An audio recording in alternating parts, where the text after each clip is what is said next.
Did you know that every year, roughly $10 billion vanishes from our wallets all thanks to an army of scammers from India? Get ready to uncover how a system once celebrated for saving money and creating jobs morphed into a playground for billion-dollar scams using tactics that range from fraudulent phone calls to AI-powered impersonations of authority figures. Stay tuned, and let's dive into this shocking twist. The story started off looking like a win-win for everyone. For years, India was hailed as a hub for customer service. Our big-name companies think Expedia, JP Morgan Chase, AT, to discover that outsourcing customer support to Indian call centers, staffed by fluent English speakers working from offices all over the country, was a far more economical choice. It all seemed perfect. While our corporations saved millions, young Indians landed their first job opportunities, benefiting from salaries paid in dollars money that was worth much more than its local equivalent. Who would have thought that this solution, which boosted employment and fueled India's economy, would eventually cost us billions in losses? And that's exactly when things started to go awry. For years, outsourcing became a cornerstone strategy for 90% of major companies, saving roughly $20,000 for every professional hired overseas. On top of that, an entire consulting industry sprouted up in India, solely dedicated to ensuring top-notch customer service. But it wasn't all smooth sailing. In 2011, the Philippines entered the picture. While only about 10% of Indians are proficient in English, an astounding 97% of Filipinos speak it fluently, and their accent sounds remarkably familiar to us, thanks to a long shared history. This edge, combined with rising skill levels, led companies to pay a bit more for Filipino services, driving continuous improvement. On the flip side, the quality of India's workforce faced serious challenges. Often, the training provided didn't prepare young workers for roles that, while seemingly simple, actually required specialized skills, especially in IT. To complicate matters further, part of customer support was even outsourced to correctional facilities as part of a government project promising the benefits of outsourcing at international rates. These two factors stalled what was once a booming market, leading to a sharp drop in jobs in the sector. As the old call centers shuttered and traditional support dwindled, a new landscape emerged. The IT sector was consolidating, and companies began outsourcing not only development but also post-sales support. With many consumers overwhelmed by new technologies, a demand for specialized tech support emerged, and that's when Indian agents found a new calling. Back in 2010, Microsoft took the plunge by outsourcing all its support services and applications to Infosys Limited, a Bangalore-based company. However, this move demanded technical expertise that many of the old call center workers simply didn't have. So, even though they excelled at customer service, they were unprepared for tech development and support roles. The solution? Wing itter, as the old saying goes. Fake it until you make it. But in the world of tech support, this wing it approach took on a morally dubious twist. Many agents, despite their knack for dealing with customers, lacked the necessary technical know-how, and there simply weren't enough qualified positions available. It was right in this gap that rogue call centers began to crop up with one goal: to scam people, especially the most vulnerable, like the elderly.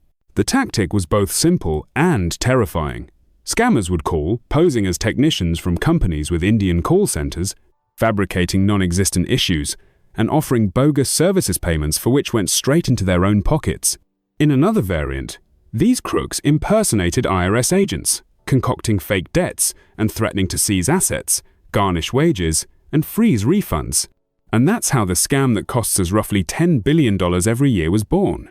But how does it work in practice? Consider the refund scam popularized by Mark Rober's video. It all begins with an email, often followed by a barrage of robocalls claiming that Amazon charged you $200. If you don't recognize the charge, you're instructed to call customer service and request a refund. Once on the phone, the scammer explains that the refund process will be handled via computer and convinces you to install remote access software on your PC. With that access, he monitors your bank account and, when you notice the refund never comes through, spins an elaborate tale. By manipulating the web page's code, he makes a bogus credit of $20,000 a parent convinced by this solution. You end up sending that money via mail, Bitcoin, or even gift cards. Throughout the call, the scammer applies relentless pressure, tracking your every move until you feel cornered and finally give in. And it doesn't stop there. Another tactic involves buying gift cards and handing over the activation codes, or the classic antivirus scam, which triggers panic by claiming your computer is infected.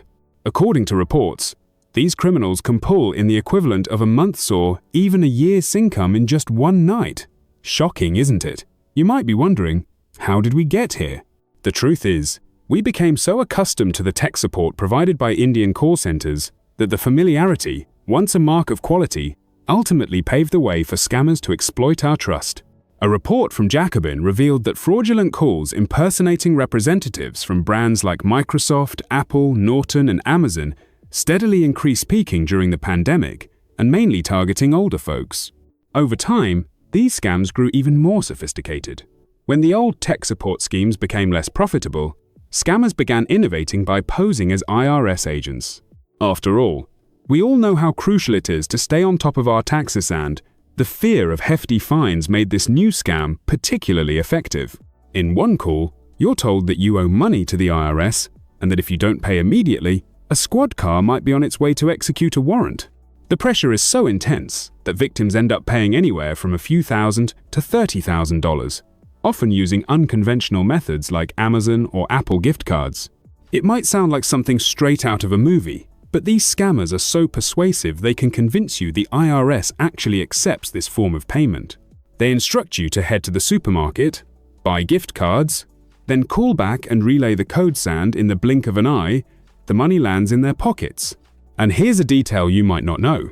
These scammers now use artificial intelligence to alter their voices. With this technology, they can mimic American officials and erase any hint of an Indian accent, making the scam even more convincing. Thankfully, the authorities are fighting back. In recent years, we've seen a significant boost in cybersecurity investments and awareness, campaigns specially aimed at protecting our seniors. Banks, internet providers, and government agencies are joining forces to develop voice recognition and biometric technologies, making life a whole lot harder for scammers.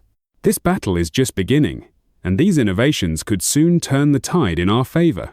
But, as every great story goes, there are heroes too. Faced with the rampant impunity surrounding cybercrime, a group of hackers known as Scambaiters, essentially, scam catchers, decided to take matters into their own hands. They pose as potential victims, using voice modulation software to mimic confused elderly folks, all with the sole aim of keeping scammers busy and preventing them from duping someone else. And it doesn't stop there. Using advanced techniques, these scambaiters even hack into the systems of illegal call centers, seizing control of computers and internal networks. In some daring operations, they've even managed to snag files and images from fraudulent offices, which they then share on YouTube and pass on to the authorities. Imagine this. In some cases, they've even physically infiltrated a call center, causing chaos with cockroaches, odd odors, and even smoke. These videos, blending entertainment with education help, spread the word about the dangers of these scams. Channels like Pierogi, Jim Browning, Kitbog, and even collaborations with Mark Rober have done an incredible job of showing, in real time, how these scams operate and teaching step-by-step how to protect yourself. Their tutorials not only entertain but also empower more and more people to recognize and fight back against these frauds. Despite these heroic efforts, the reality is that there's a genuine mafia of scammers in India, professionals who've specialized in defrauding the most vulnerable and have racked up billions in losses, all backed by a system of impunity. And now you might be asking, what's the solution to this problem? How is it that in the 21st century these scams still thrive?